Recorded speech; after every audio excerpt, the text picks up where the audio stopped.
గాడిదలు కాసుకునే సౌలును తీసుకొని వెళ్ళి దేవుడు దేశానికి రాజును చేశాడు.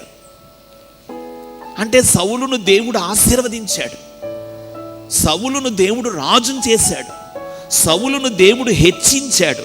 సౌలును దేవుడు హెచ్చించిన తరువాత, సౌలును దేవుడు రాజును చేసిన తరువాత, సౌలును దేవుడు ఉన్నత స్థితిలో పెట్టాక అసలు దేవుడి గొడవే సౌలు మర్చిపోయాడండి. కొండ యందుండే అభినాదాబు ఎంట నిబంధన మందసం ఉంది. దాదాపు 20 సంవత్సరాలు దేవుని ప్రజలకు రాజుగా ఉన్నాడు, కానీ అసలు మందసము వైపు సౌలు ఆలోచనే వెళ్ళలేదు.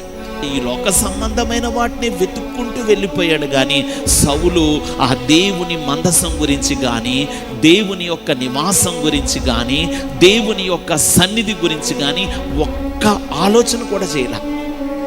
అందుకే సౌలు తన జీవితంలో ఫెయిల్ అయిపోయాడు. క్రైస్తవ బిడ్డవే, శుక్రవారం వస్తున్నాను, ఆ 2 గంటలు ఉంటున్నాను, వెళ్ళిపోతున్నాను. ఆదివారం వస్తున్నాను, ఓ 2 గంటల ప్రార్థనలో ఉంటున్నాను, వెళ్ళిపోతున్నాను. అప్పుడప్పుడు దేవుని పనులు కొన్ని చేస్తానే ఉంటున్నాను.